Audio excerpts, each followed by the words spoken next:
quiet in here? I gotta be honest.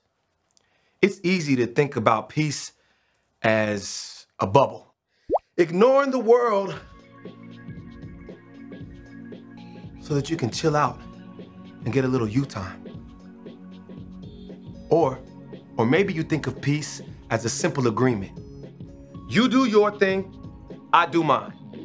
Then we don't have to worry about each other's problems or the ways we're different from each other. Or you might see peace as a big, grand thing. General, this treaty officially ends all wars. But true peace doesn't look like any of that. True peace is messy. It takes hard work and creativity. It says, how can I listen to you first before I speak? It says, how can I learn what it's like to walk in your shoes before I try to fix it? How can we get creative to find a way through? See, when you do the hard work of making peace, others can see God at work in you.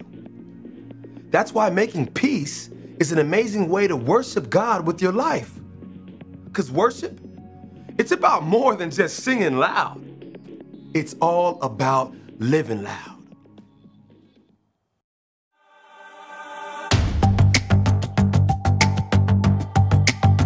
You're my courage, I don't have to be afraid. You're my fortress, no matter what comes my way. You're my treasure forever, yes, we'll be together always.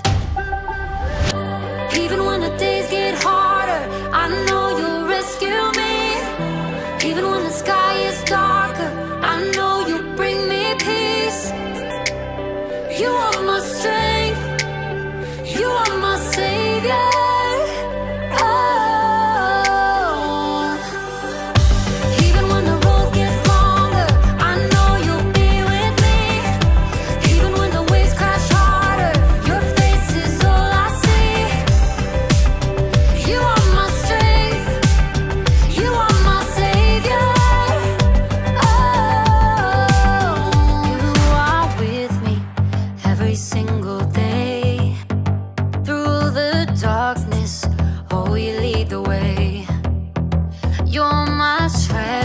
Forever, yes, we'll be together always.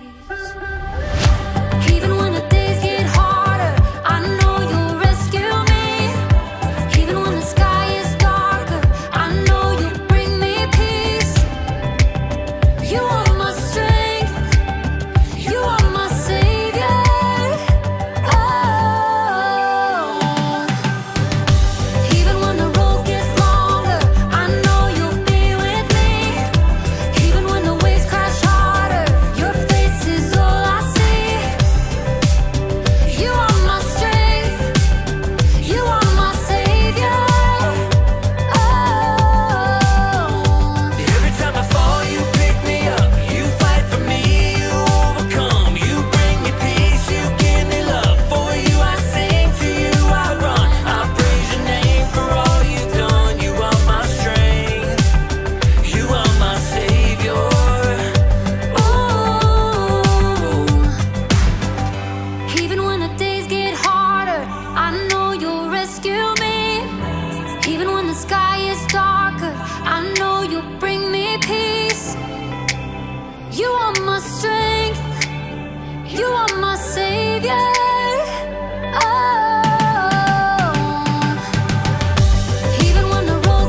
What's up, everybody? It's me, Jacob, and today you're gonna help me solve a mystery. The case of the mysterious envelope. Dun dun dun! What do you think it is? Is it a thank you gift? A prank? A peace offering? Actually, peace is what we're talking about today. Peace is proving you care more about each other than winning an argument. But that doesn't get me any closer to finding out what's inside this package. I feel like I should be wearing gloves for this. Yeah.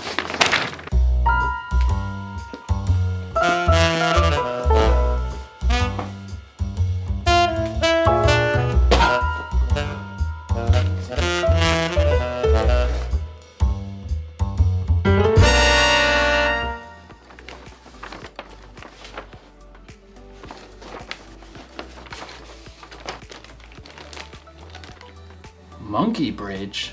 What's a monkey bridge? A few twigs and some string, but no instructions.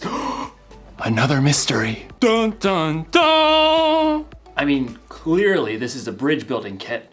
Well, maybe the sticks are the decking? But how do maybe I'm supposed to weave it together. This doesn't make any sense. I gotta get creative. I gotta think outside the box to find a solution. Actually, that's exactly what someone in today's story did. Now, how do you build a monkey bridge? The Bible. It's 66 books of history, stories, letters, and poetry that fit together to form God's one big story. The epic adventure of how He created us and loves us so much that He made a way to rescue us. As we travel through the Bible, from Genesis to Revelation, we discover people who met God and found their lives changed forever. Now, for an amazing story, inspired by the book of 1 Samuel, chapter 25. God had promised David would be king, but for now, King Saul ruled Israel. David lived his life on the run, followed by a group of misfits who had become friends and servants. One day, they arrived in the desert of Paran, near the land of a wealthy man named Nabal, who owned 3,000 sheep. We'll set up camp here, man. At first, Nabal's servants didn't know what to think. Too many strangers around these parts. We've had food and sheep go missing. But David's men were honorable. They didn't try to steal from the shepherds. In fact, David protected Nabal's shepherds from any harm. Stay as long as you like, my friend. About time for sheep shearing, isn't it? Oh, yes. Nabal will hold a grand feast when it's all over. Your men have helped us, so they should share in the celebration. David called for 10 of his men and gave them a message to send to Nabal. On it. David's messengers hurried up the mountain to Nabal's estate and were brought to stand before him. Well, what do you want? Nabal sneered down at the men while he continued to chew on a fine leg of mutton. David says, may you live long, may things go well with you. Continue. He says, I hear that you are clipping the wool off your sheep. When your shepherds were with us, we treated them well and protected them. Now please be kind to my men. Please give us any food you can find for us. Nabal leapt from his seat and hurled the mutton bone across the room. Who is this David?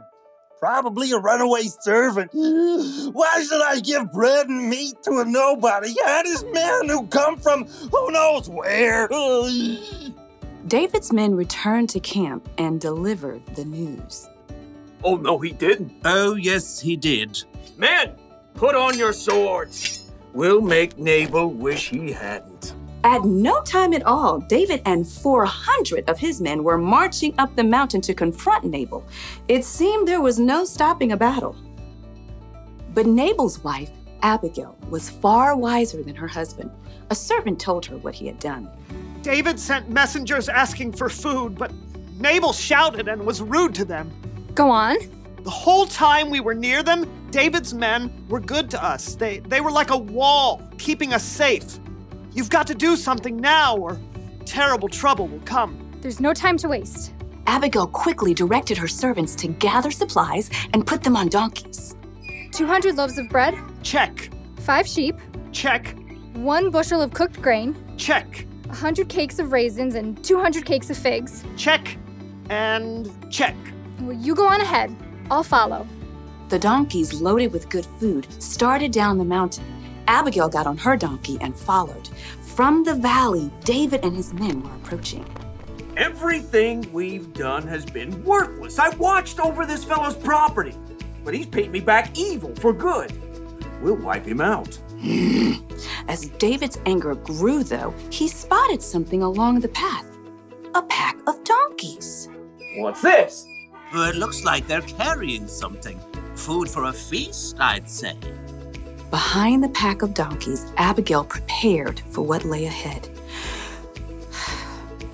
I must stop this. The moment Abigail saw David, she slid off her donkey and fell face down on the ground before his feet. Please, let me speak. Let me take the blame for Nabal's actions. Abigail raised her eyes just enough to notice David's surprised face.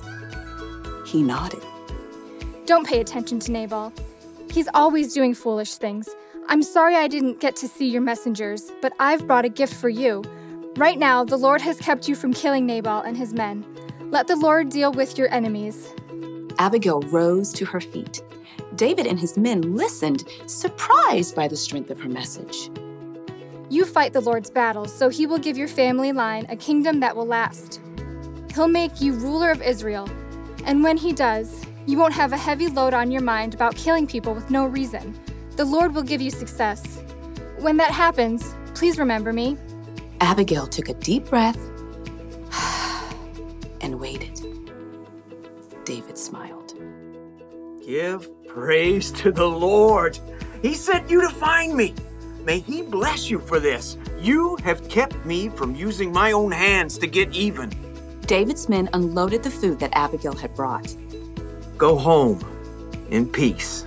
I'll do what you have asked. Abigail made her way back up the hillside to her home. She had chosen to humble herself and do the hard yet creative work of making peace. In the end, Nabal paid the high price for his foolish anger, but God blessed Abigail. The fight between Nabal and David wasn't Abigail's problem, but she didn't use that as an excuse. She got involved. She acted fast, and she found a creative solution. You see, just because something isn't your problem doesn't mean you can't get involved. God has given each one of us unique talents and unique ways of seeing things. So, if you see people in a fight and you're the only one who can see a way to make peace, you should help them solve that mystery. Jesus showed us how important making peace was to him when he gave his life on the cross. We can make peace with others by being part of the solution. You can help calm an argument between two people by making them laugh. You can suggest solutions to problems that others might not see. Or if a fight looks like it might get dangerous, you can find a grown-up to help keep the peace. The one thing to remember today is this: you can show you care about others by being part of the solution.